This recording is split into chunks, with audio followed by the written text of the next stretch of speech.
নমস্কার সবাইকে। আশা করছি সবাই অনেক ভালো আছেন। আমার নতুন একটি ভিডিওতে সবাইকে ওয়েলকাম জানাচ্ছি। আজকের ভিডিওটা আমি এখান থেকেই শুরু করছি। বুঝতেই পাচ্ছেন আমি কিন্তু ঠাকুর ঘরে চলে এসেছি, আর আজকে কিছু জিনিস আপনাদের সাথে আমি শেয়ার করতে চলেছি। এখানে যে শিব ঠাকুর যেখানটাতে রয়েছে, এই জায়গাটা একটু পরিবর্তন হবে। পরিবর্তন বলতে এখানটাতে আমি গোপালের জন্য একটা জিনিস বানিয়েছিলাম, তো সেইটাই এখানটাতে আমি প্রতিস্থাপন করব। এইখানটাতে এই টুলটার উপরে ভোলানাথ থাকতো, তো এই জায়গাটা ঠিকঠাক করে আমি গোপালের জন্য করব।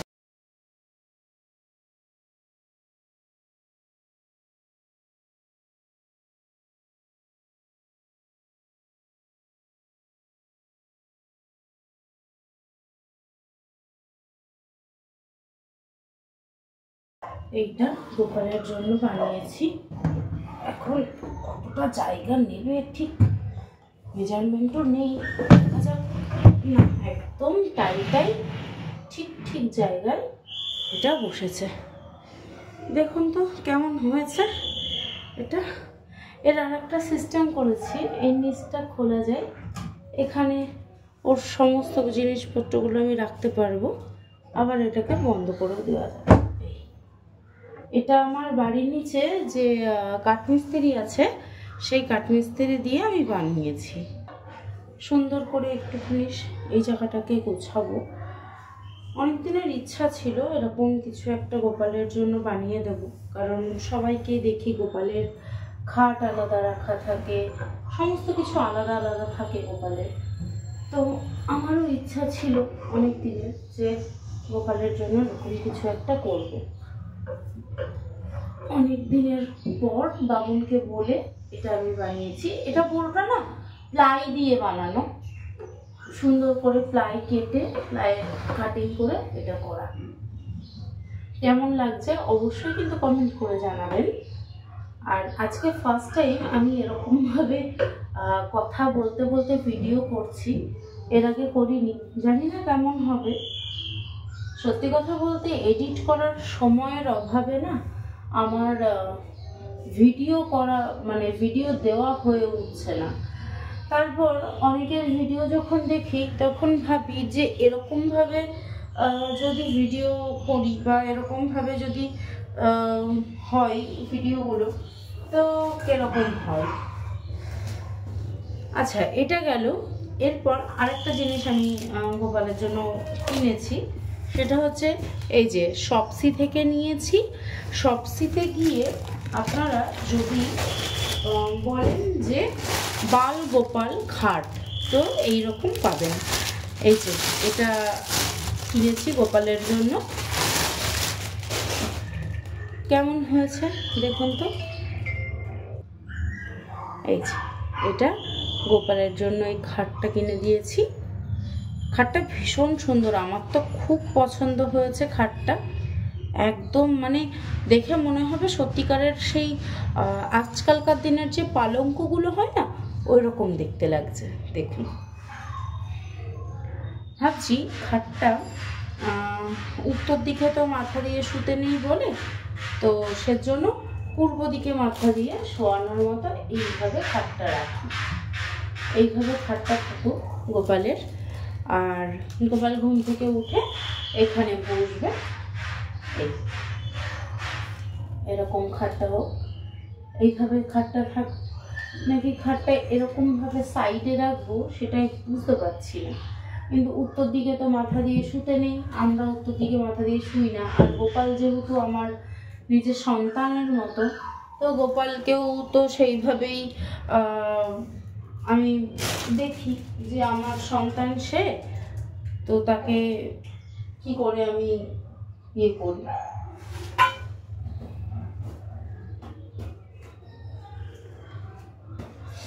আর এটা তো কিনেই রেখেছিলাম আগে, এটা এখানটাতে পাতবো। এই এখানে খাটটা থাকবে আর গোপাল উঠে এর উপরে বসবে, এরকম আর কি। আর এই জায়গাটা একটু ইচ্ছা আছে ডেকোরেট করব, দেখা যাক কতদূর কি করতে পারি। এখানে প্রসাদ থাকবে, আর এই যে আমার গোপাল সোনা। অনেকেই বলেছেন আমাকে যে এগুলো সুন্দর করে অঙ্গরাগ করে দিতে, কিন্তু আমার না মনে হয় আমার এভাবেই ওকে আমার ভালো লাগে, জানি না। দেখুন তো কেমন লাগছে, সোয়েটারের জামা পরেছে, শীতকাল। আর আমি শীতকালে না গোপালকে প্রত্যেকদিন স্নান করাই না, তার কারণ হচ্ছে আমাদের বাচ্চারা থোড়াই শীতকালে প্রত্যেকদিন স্নান করে, বলুন না। শীতকালে প্রত্যেকদিন স্নান করলে ঠান্ডা লেগে যাবে, সেজন্য প্রত্যেকদিন স্নান করাই না ওকে আমি। এটা আর একটা ফুল আসন, আমার এরকম অনেকগুলো ফুল আসন আছে।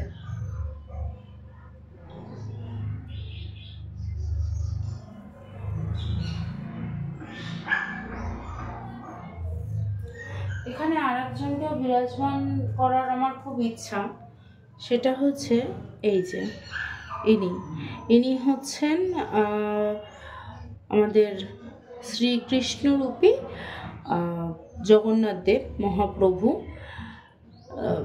এই মুহূর্তে মনে পড়ছে না, বেশ কি যেন বেশ বলে অবতারটাকে, আমার মা আমাকে বলেছিল ওনার নামটা, আমার এই মুহূর্তে মনে পড়ছে না, আমি মনে পড়লে আমি অবশ্যই জানাবো।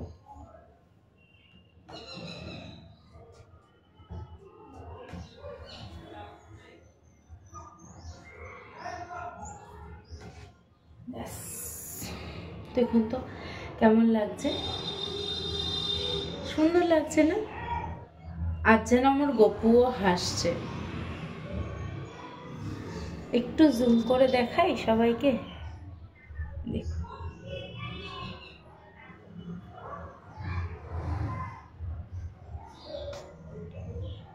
আর এই যে গোপাল সোনার মশারি, এটা অ্যাকচুয়ালি তখন আমার এই কাঠের এটা বা ওই খাটটা আনা হয়নি, তো এটার মধ্যেই সন্ধ্যা দিয়ে তারপর গপুকে বসিয়ে দিতাম এবং এর মধ্যেই থাকতো, সকালে আবার শয়ন তুলতাম এখান থেকে।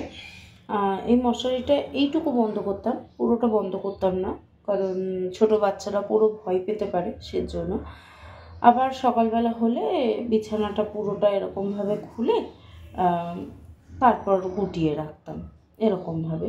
সিস্টেমগুলো খুব সুন্দর এটার। তো এটা কিন্তু আমি গপুর খাটের ওখানে দিয়ে দেব, কারণ এর ভেতরেই গপু সোনা থাকবে রাত্রেবেলা। তো ব্যাস, এই যে দিয়ে দিলাম সুন্দরভাবে। এটা কিন্তু খুব সুন্দর সিস্টেম, খাটের মধ্যে একদম সেট হয়ে গেল, মশাও কামড়াবে না, আর খুব সুন্দরভাবে এটা কিন্তু এর মধ্যে রাখা যায়, বেশ সুন্দর জিনিসটা। ব্যাস এইরকম থাকবে,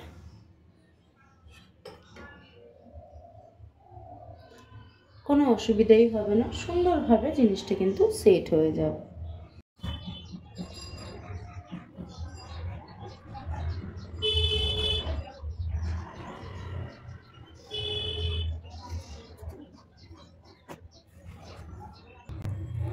আজকে কিন্তু প্রসাদে ড্রাই ফ্রুটস রেখেছি, কারণ আজকে বেরোতে পারিনি, বাজারও যেতে পারিনি, আর ফুলও আনা হয়নি আজকে।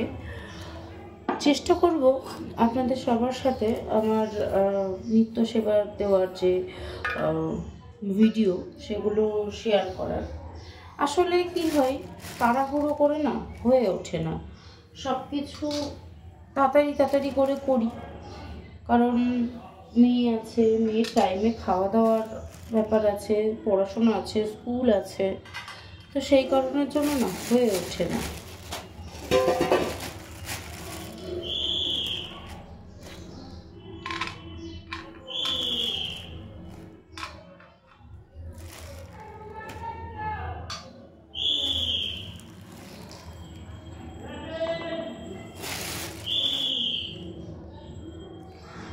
ছাদের যে গাছ আছে সেই গাছের থেকেই তুলসী পাতা ছিঁড়ে নিয়ে এসেছি, কারণ গোপুর প্রসাদ তুলসী পাতা ছাড়া তো সম্পূর্ণ হয় না, সেই জন্য।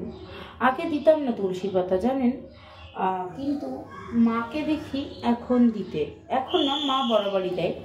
আর আমি যেহেতু গপুকে নিজের ছেলে মনে করি, তাই আমি আগে দিতাম না তুলসী পাতাটা। আগে ভাবতাম যে কেন দেবো তুলসী পাতা, তুলসী পাতা তো ভগবানের চরণে দেওয়া হয়। সব ঠাকুরকে তুলসী পাতা দিয়ে পুজো দিতাম, কিন্তু গপুকে দিতাম না তুলসী পাতা, মানে প্রসাদ দিতাম না তুলসী পাতার। কিন্তু তারপর থেকে যবে থেকে দেখলাম যে মাও দেয়, তো তবে থেকে আমিও দেওয়া শুরু করলাম, যে না, মা যখন দেয় তখন আমি দিই, এটা ভেবে শুরু করলাম গপুকে দেওয়া। আর কেমন লাগলো অবশ্যই কিন্তু কমেন্ট করে জানাবেন। আজকে ভিডিওটা আর বেশি বড় করব না, আজকে ছোট্ট একটা ভিডিও আপনাদের সাথে শেয়ার করলাম। চেষ্টা করব ডেলি ভিডিও দেওয়ার, একটু ব্যস্ত হয়ে পড়ছি, সেই কারণের জন্য হচ্ছে না, দেওয়া সম্ভব হচ্ছে না। যাই হোক, কেমন লাগলো ভিডিওটি অবশ্যই জানাবেন। চলুন এখন আরতি করে নিই।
আজকের মতো পুজো সমাপ্ত হলো এখানেই। দেখা হবে আবার নতুন একটি ভিডিওতে। ততক্ষণের জন্য সবাই ভালো থাকবেন, সুস্থ থাকবেন, আর ঈশ্বর আপনার উপরে কৃপা দৃষ্টি বজায় রাখুন। আজ আসি, দেখা হবে অন্যদিন অন্য কোনো ভিডিওতে।